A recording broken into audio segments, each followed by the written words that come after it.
Welcome to the Deep Dive.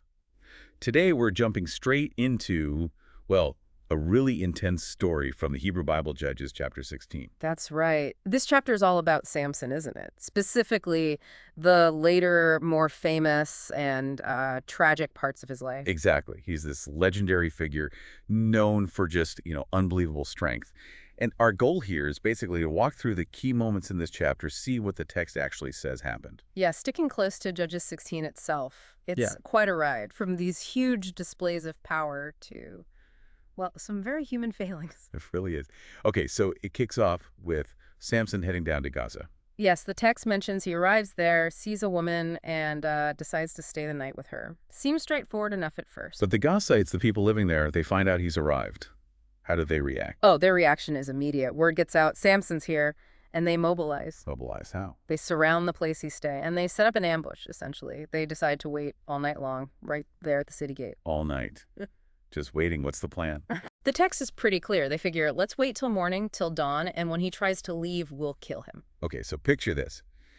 The whole city leadership, maybe guards, they're all keyed up, waiting by the main gate, planning this dawn attack. Right. They think they've got him trapped. But Samson, he doesn't play by their schedule. What does he do? He doesn't wait for morning, does he? Not even close. The account says he gets up around midnight, middle of the night. And this is where we get that first big demonstration of his power in this chapter. The gate they're guarding so carefully. He doesn't just unlock it. He goes up to the city gate, grabs hold of the actual doors, the two big posts they hang on, and the locking bar, the whole structure. The whole thing, posts and all. Yeah, he tears the entire assembly loose, just rips it right out of the city wall, presumably. Twigs it out. Okay. And then, does he just leave it there? No, this is the incredible part. He lifts the whole thing, doors, posts, bar, onto his shoulders. The entire city gate structure. On his shoulders. On his shoulders. And then he starts walking. Where does he take it? Does the text say? It says he carried it to the top of the hill that faces Hebron. Now, Hebron isn't next door to Gaza. It's a considerable distance. Miles away. Miles.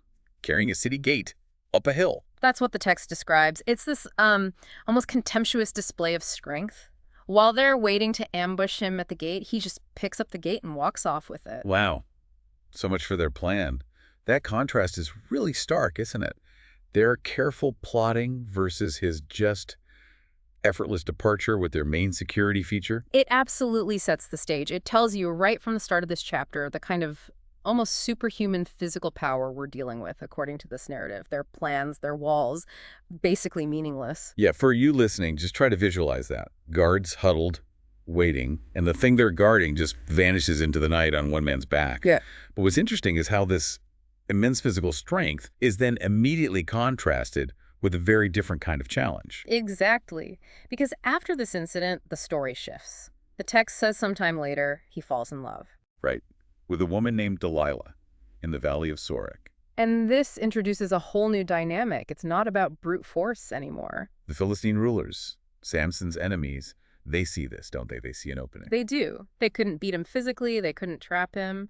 So now they try, let's say, a more indirect approach through Delilah. And what do they ask her to do? That's very specific. Very. They approach her and basically say, look, see if you can find out the secret to his great strength, and figure out how we can overpower him, tie him up, and subdue him. Find the secret. That's the key.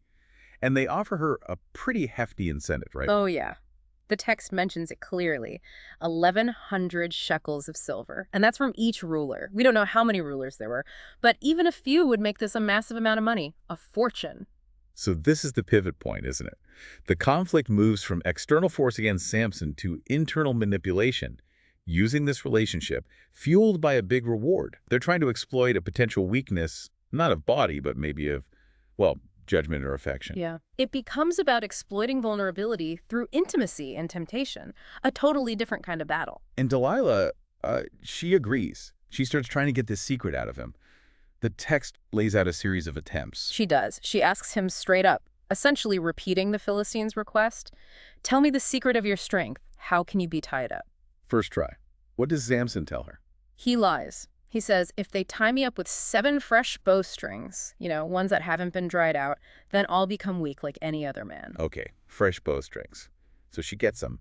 And the text says the Philistines are hiding in the room, Yeah. right? Waiting for the signal. Exactly. She ties him up with the bowstrings. Then she yells, "Samson, the Philistines are upon you." Kind of the trigger phrase. And what happens? Does he stay weak? Not a chance. He snaps the bowstrings. The text uses this great comparison, like a strand of tow snaps when it touches fire. Just effortless. Poof. Gone. So, attempt 1 fails completely. How does Delilah react? According to the text, she immediately calls him out. "You made a fool of me. You lied to me." And she pushes him again. Okay, round 2. What's the next lie? This time he says, "Okay, if they tie me securely with new ropes that have never been used before, then I'll become weak." New ropes. Sounds a bit tougher, maybe. She gets the new ropes, ties them up again. Philistines hiding again. Yep, same setup. She calls out, "Samson, the Philistines are upon you." And the result? Same again. He snaps the ropes off his arms as if they were threads. Threads. Wow. Even easier than the bowstrings. Just absolute no contest. He's almost toying with her, it seems. It feels like it, doesn't it? And Delilah's frustration is building, as the text describes. She says, "Look, you've lied to me twice now. Just tell me, how can you be tied up?" So, attempt 3. What's his story this time? This one's more elaborate, and it actually involves his famous hair. He tells her, "If you weave the 7 braids of my hair into the fabric on a loom and tighten it with the loom pin, then I'll become weak." Weaving his hair into a loom. That's Yeah. oddly specific. Okay, so she waits till he's asleep. Yes. While he's sleeping, she does exactly that. Weaves his 7 braids into the web on the loom, fastens it tight with the pin. The trap is set again. And she calls out. "Samson, the Philistines are upon you." What happens this time? Surely weaving his hair in must do something. He wakes up, and he doesn't just snap threads or ropes this time. He pulls up the entire loom, the pin, the woven fabric, the whole apparatus right out of its mounting. He rips the whole weaving setup out. Wow. Okay, so this pattern is clear. He gives these increasingly complex but false methods. She tries them, the Philistines wait, he breaks free instantly, proving his strength, and she gets angrier. And she uses that anger, that accusation of being mocked and lied to, as leverage. The text emphasizes her persistence. It says she kept pressing him, right? Nagging him day after day. Day after day. The narrative says she pressed him daily with her words and urged him. It wasn't just a few attempts. It was relentless pressure. And the effect on Samson. It wore him down completely. The text uses this phrase, "he was vexed to death," just utterly worn out by her persistence. Tired to death. That's powerful. It wasn't force. It was this constant psychological, emotional pressure that finally got to him. Exactly. And that's when he breaks. The text says, "He told her all his heart." He reveals everything. This is the moment, the real secret. What does he tell her is the actual source of his strength, according to this account? He confesses his Nazirite vow. He says, "A razor has never come upon my head, for I've been a Nazirite to God from my mother's womb. If my head is shaved, then my strength will leave me, and I shall become weak and be like any other man." So it's tied directly to his uncut hair, which is part of his dedication to God as a Nazirite right from birth. That's the gift condition. That's the secret he reveals as presented here. The strength isn't just inherent, it's linked to this specific sign of his vow. Cut the hair, break the condition, lose the strength. And Delilah, when she hears this, she knows it's the truth this time. The text says she perceived he'd told her everything. She immediately sends word back to the Philistine rulers. "Come up again, just this once. He's told me the real secret." And they come with the money. They come, and the text specifically mentions they brought the money in their hands. The payment for the betrayal is ready. And then the actual act of betrayal happens.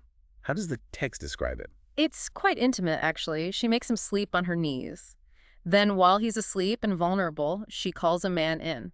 He shaves off the 7 braids of Samson's hair. And the result is immediate. Instantaneous, according to the narrative. As soon as the hair is cut, it says his strength began to leave him.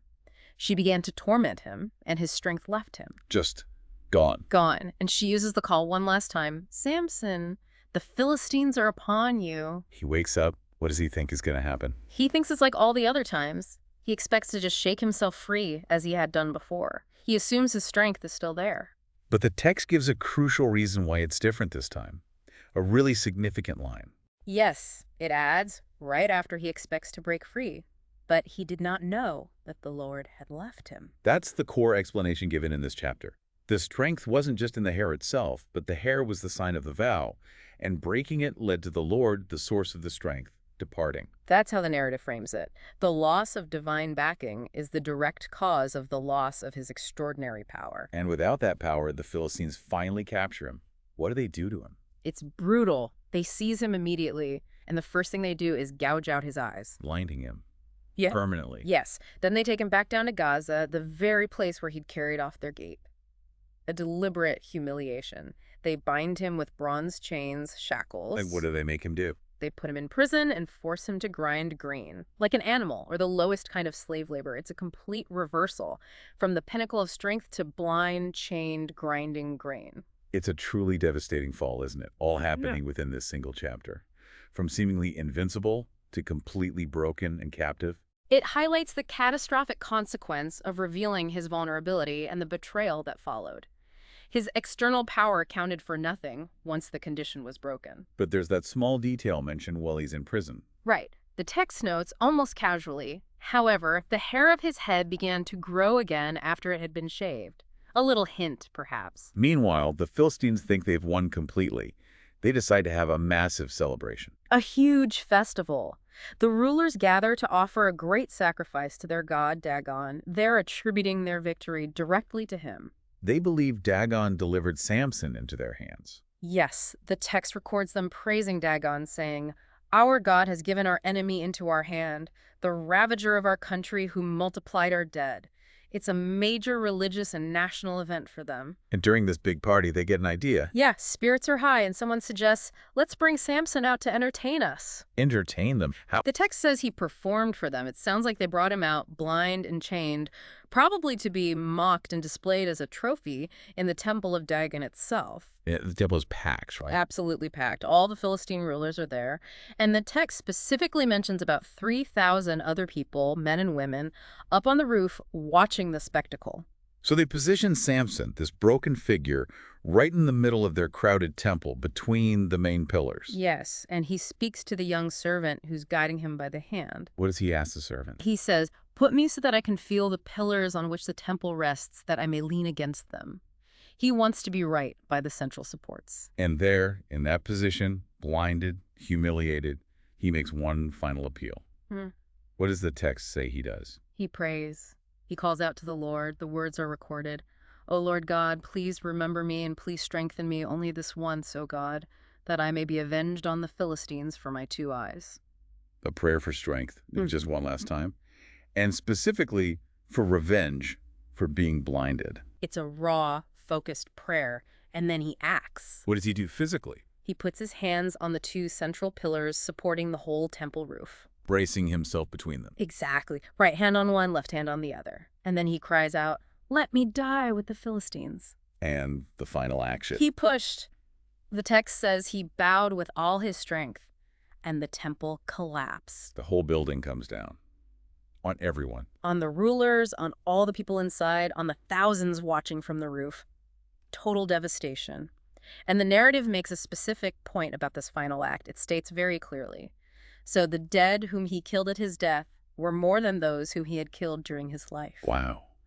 So his final act, even in death, was his most destructive against his enemies, according to this account.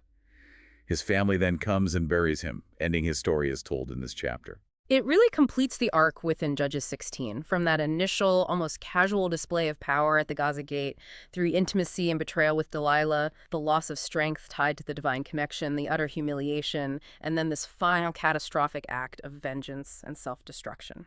So looking back just at Judges 16, we've seen this journey, immense strength, fatal vulnerability revealed under pressure, the swift consequences, the capture, and then this earth-shattering end in the temple. It packs in so much about power, betrayal, consequence, and the source of strength itself, forming it all within the specific narrative of the broken Nazirite vow and the departure of the Lord. So for you listening, thinking only about the story told in Judges 16 itself, what really stands out is the nature of his strength, the way it was lost, the role of Delilah, or that final devastating act.